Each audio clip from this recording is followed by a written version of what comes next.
Halo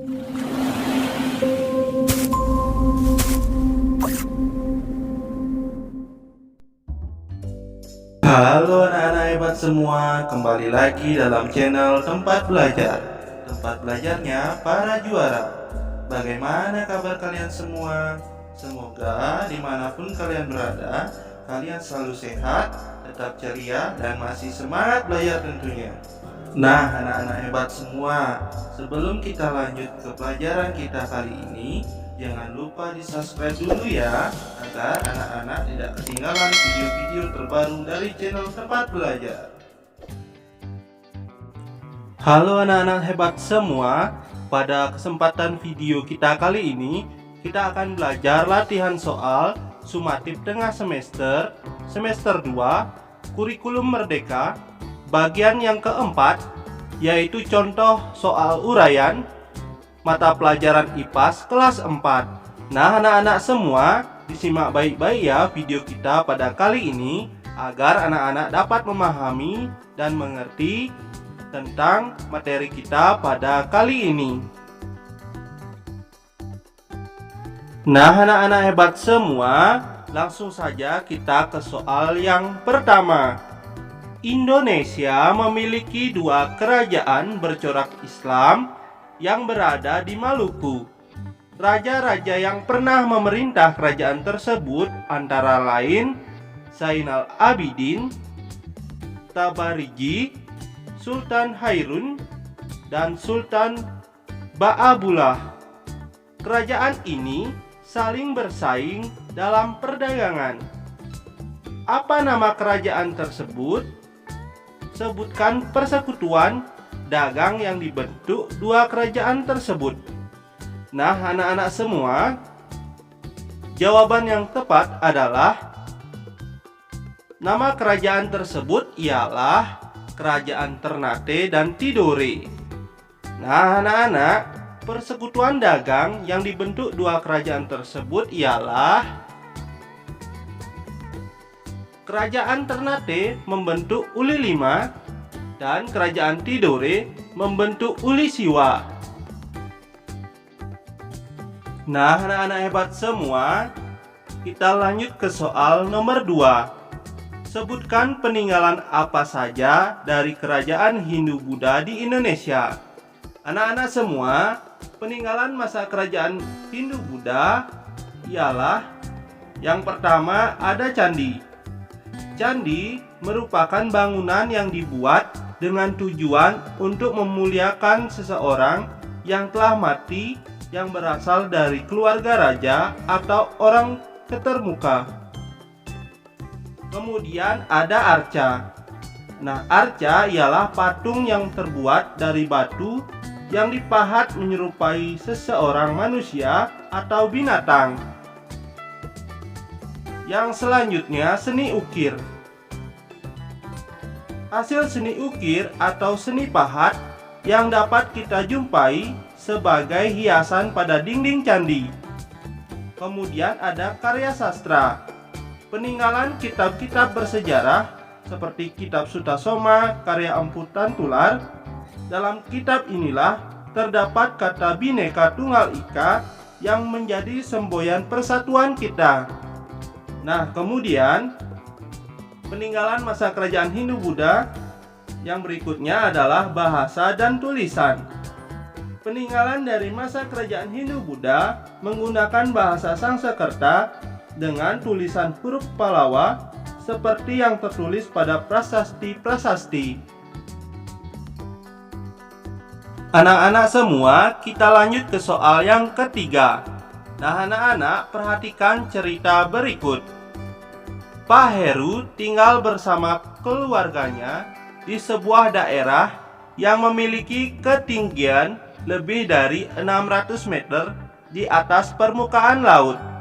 Iklim di daerah tempat tinggal Pak Heru sangat sejuk dan dingin.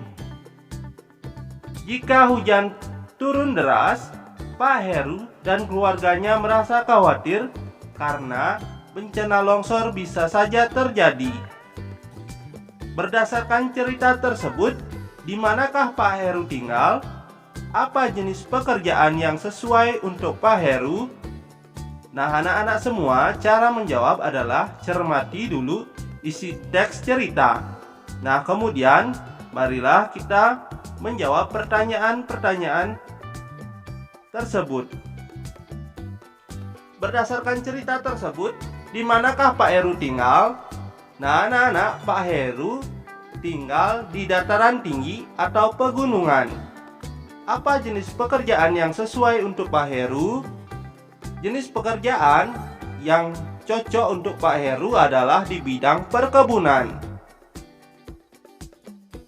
Anak-anak, kita lanjut ke soal yang keempat. Di sekitarmu pasti ada keberagaman agama atau budaya. Bagaimanakah kehidupan di sekitarmu dengan adanya keberagaman tersebut? Nah, anak-anak, bagaimana kehidupan di sekitarmu dengan adanya keberagaman tersebut? Nah, anak-anak, masyarakat hidup rukun karena saling menghargai dan adanya toleransi dengan perbedaan yang ada. Nah, walaupun berbeda-beda, tetapi kita harus tetap menjaga toleransi dan rasa persatuan dan kesatuan. Nah, anak-anak semua, kita lanjut ke soal nomor 5. Sebutkan 5 makanan tradisional Indonesia beserta daerah asalnya. Yang pertama ada mie Aceh dari Provinsi Aceh. Mie ini adalah masakan mie pedas khas Aceh di Indonesia. Mie ini disajikan dengan menggunakan mie kuning tebal dengan irisan daging sapi, daging kambing atau seafood seperti udang dan cumi. Kemudian ada bika Ambon dari Sumatera Utara. Bika Ambon adalah panganan khas Medan, Sumatera Utara, Indonesia. Cemilan ini terbuat dari bahan-bahan seperti tepung tapioka, telur, gula, dan santan. Kemudian ada rendang dari Sumatera Barat. Rendang atau randang dalam bahasa Minangkabau adalah masakan Minangkabau yang berbahan dasar daging dan berasal dari Sumatera Barat, Indonesia. Kemudian ada pendap dari Provinsi Bengkulu. Pendap atau biasa juga disebut ikan pais merupakan salah satu makanan Indonesia dari Provinsi Bengkulu. Pendap memiliki cita rasa pedas dan gurih serta aroma khas daun talas yang menjadi penutup pembungkusnya. Kemudian ada mie Bangka dari Bangka Belitung.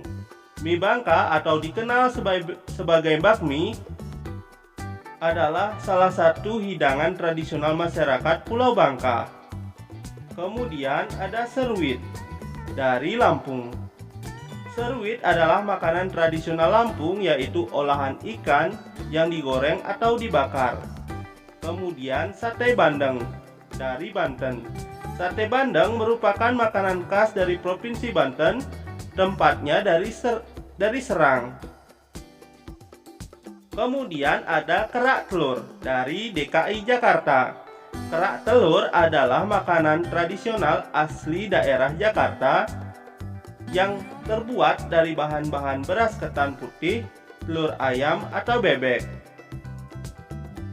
Kemudian ada karedok dari Jawa Barat. Karedok adalah salah satu makanan khas Sunda di Indonesia. Nah, anak-anak hebat semua. Berakhir sudah pembelajaran kita kali ini ya. Semoga melalui video tadi anak-anak bisa mengerti dan memahaminya ya. Jangan lupa like, comment, share ke teman-teman kalian.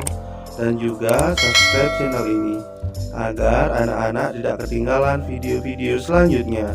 Sampai ketemu di video selanjutnya ya. Bye-bye.